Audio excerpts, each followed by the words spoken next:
tidak mau Kalimantan ini dimasuki orang Madura, Pak. Kalau tidak dibakar, Pak, suatu saat dia kembali lagi kan. Jauh sebelum riuh modernitas menyentuh rimbunnya hutan Kalimantan, sebuah benih telah ditanam.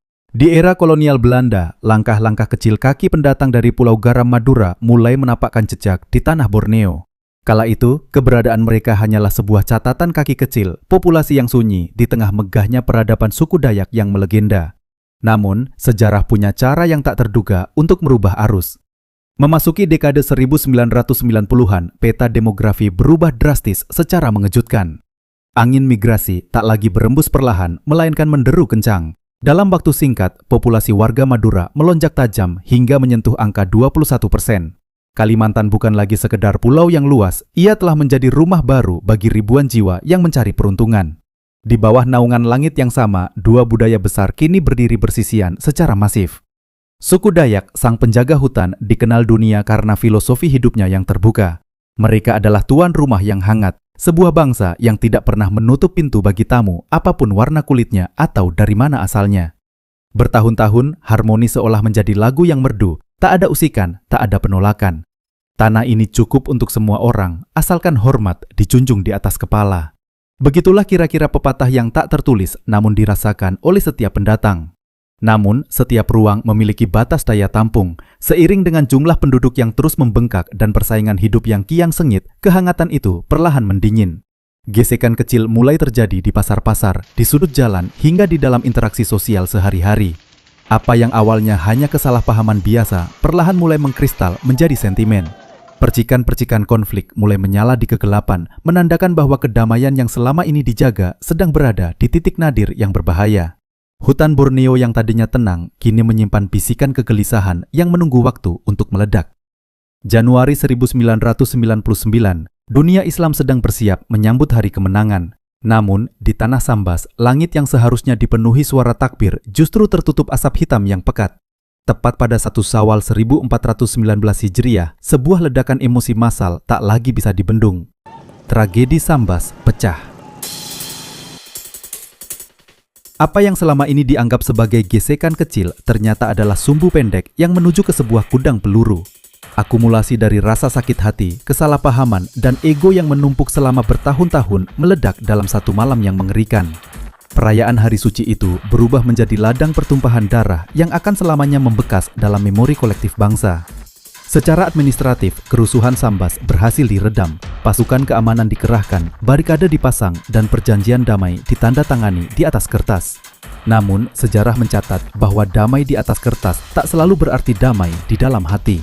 Peristiwa memilukan ini seharusnya menjadi lonceng peringatan bagi semua pihak untuk berbenah dan saling mawas diri.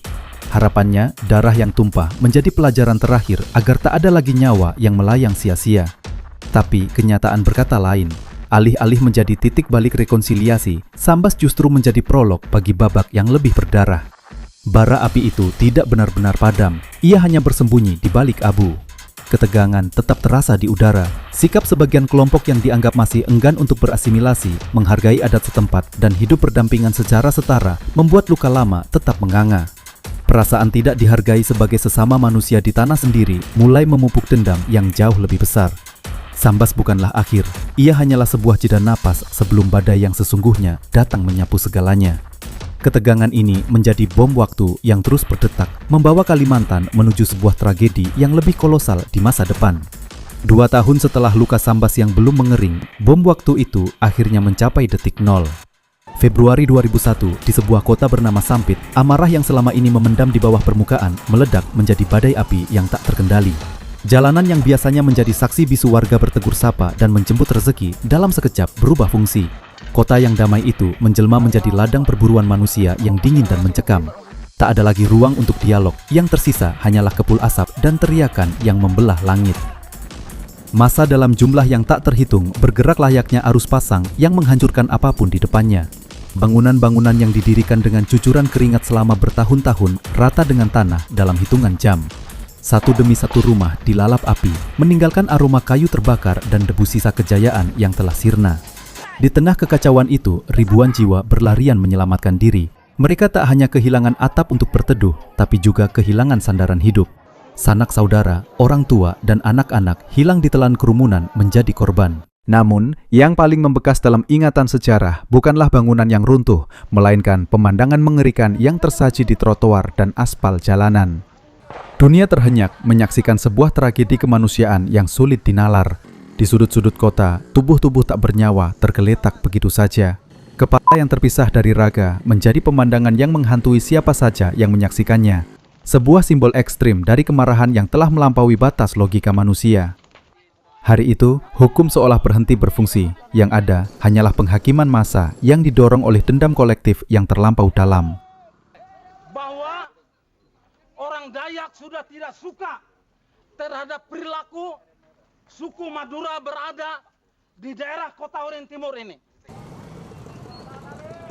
Semua bermula dari meja judi yang bising di dekat pertambangan emas tradisional di Desa Karanpangi, Kabupaten Katingan. Di bawah temaram lampu dan aroma tanah tambang, 3 orang warga Madura dan seorang warga Dayak bernama Sandong duduk melingkar mempertaruhkan nasib. Namun, keberuntungan malam itu berubah menjadi maut. Cekcok pecah, tensi memuncak, dan dalam sekejap, nyawa Sandong melayang di tangan teman sejudinya. Kabar kematian Sandong melesat bak api yang tertiup angin kencang ke telinga warga Dayak lainnya. Amarah massa pun mengkristal. Mereka menuntut keadilan, namun aparat penegak hukum seolah kehilangan jejak. Kecewa karena pelaku tak kunjung tertangkap, massa mulai bergerak dengan hukum mereka sendiri. Rumah-rumah, kendaraan, hingga tempat hiburan karaoke tak luput dari sasaran. 9 rumah menjadi abu, kendaraan hangus terpanggang. Aparat kepolisian yang tiba di lokasi hanya bisa terpaku.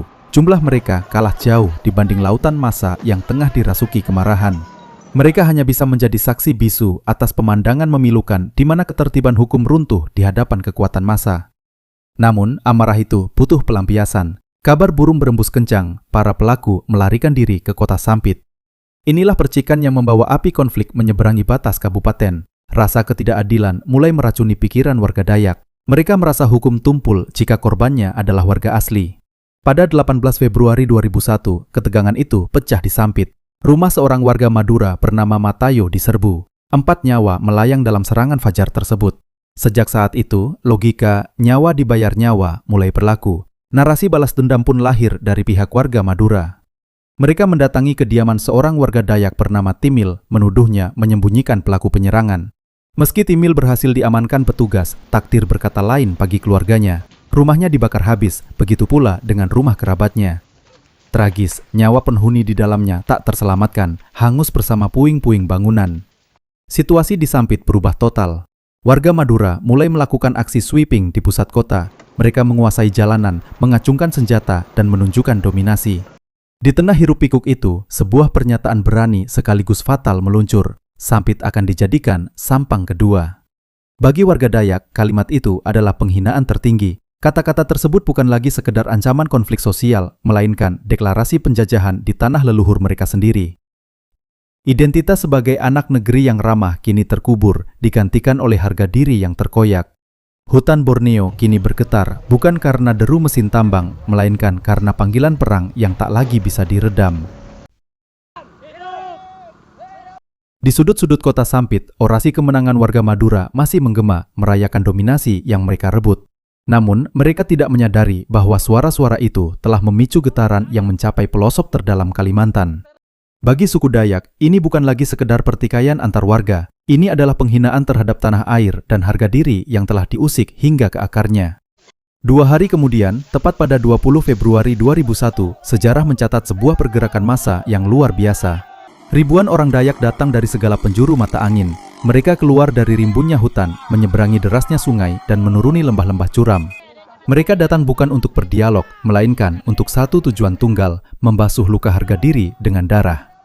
Benturan itu pecah. Inilah perang suku terbesar dalam sejarah modern Indonesia. Jalanan yang tadinya dikuasai oleh sweeping satu pihak, kini berbalik arah. Massa Dayak menyisir setiap jengkal aspal, menghentikan setiap roda yang berputar. Identitas menjadi penentu hidup dan mati. Bagi mereka yang membawa darah Madura di nadinya, jalan pulang telah tertutup selamanya. Di tengah kegelapan itu, sebuah tradisi kuno yang telah lama dikubur dalam peti mati sejarah mendadak bangkit kembali. Ngayau. Perburuan kepala musuh kembali dilakukan sebagai simbol kemenangan dan perlindungan tanah leluhur. Tradisi yang sebenarnya sudah ditinggalkan demi kedamaian, terpaksa dipanggil pulang oleh keadaan yang telah melampaui batas toleransi. Bagi warga Madura yang berhasil lolos dari maut di jalanan, hutan menjadi satu-satunya perlindungan sekaligus penjara. Selama berhari-hari, ribuan orang bersembunyi di balik semak dan pepohonan tanpa seteguk air maupun sesuap nasi. Mereka meringkuk dalam sunyi, menahan lapar yang menggerogoti, sebab keluar dari persembunyian berarti menyerahkan leher pada tajamnya senjata. Sementara itu, ratusan ribu lainnya memadati kem-kem pengungsian. Di sana, wajah-wajah mungil anak-anak yang tak berdosa menatap kosong ke langit. Mereka tidak mengerti mengapa rumah mereka hangus, mengapa ayah mereka tak kunjung kembali, dan mengapa dunia mendadak menjadi begitu kejam. Eskalasi kerusuhan terus meningkat tanpa kendali. Bala bantuan warga Dayak dari berbagai wilayah terus mengalir, membuat api kerusuhan menjalar ke kota-kota lain. Pelabuhan pun menjadi titik nadi terakhir bagi mereka yang ingin bertahan hidup. Pemandangan di dermaga kala itu adalah potret keputusasaan yang nyata. Ribuan orang berdesakan, saling injak demi naik ke atas dek kapal. Keluarga terpisah dalam kerumunan, jerit tangis membelah hiruk-pikuk pelabuhan. Orang-orang memanjat truk tentara dan kapal-kapal besar yang sudah miring karena kelebihan beban. Mereka tidak lagi peduli pada keselamatan di laut, yang mereka pedulikan hanyalah pergi sejauh mungkin dari tanah yang kini menjadi neraka. Memasuki akhir Februari 2001, negara akhirnya bergerak dengan kekuatan penuh. Ribuan personel TNI diterjunkan untuk merebut kembali kendali atas kota yang telah lumpuh. Kapal laut, pesawat militer, dan truk-truk baja dikerahkan untuk mengangkut sisa-sisa kehidupan warga Madura. Ini tercatat sebagai salah satu evakuasi sipil terbesar dalam sejarah Indonesia di masa reformasi. Ketika debu dan asap mulai mengendap, kenyataan pahit tersaji di depan mata. Lebih dari 1.000 nyawa melayang sia-sia, 100.000 lebih jiwa terpaksa menjadi pengungsi di negeri sendiri. Ribuan rumah kini hanya berupa kerangka hitam yang hangus. Tragedi ini berakhir dengan relokasi massal. Warga Madura dipindahkan ke provinsi lain, meninggalkan segala harta dan kenangan yang mereka bangun selama puluhan tahun. Kalimantan kembali tenang, namun ketenangan itu menyisakan lubang besar yang tak akan pernah benar-benar tertutup. Kejadian ini tetap menjadi noda hitam dalam sejarah persaudaraan kita, sebuah pengingat abadi bahwa ketika rasa hormat hilang dan hukum kehilangan taringnya, manusia bisa berubah menjadi sosok yang paling menakutkan bagi sesamanya.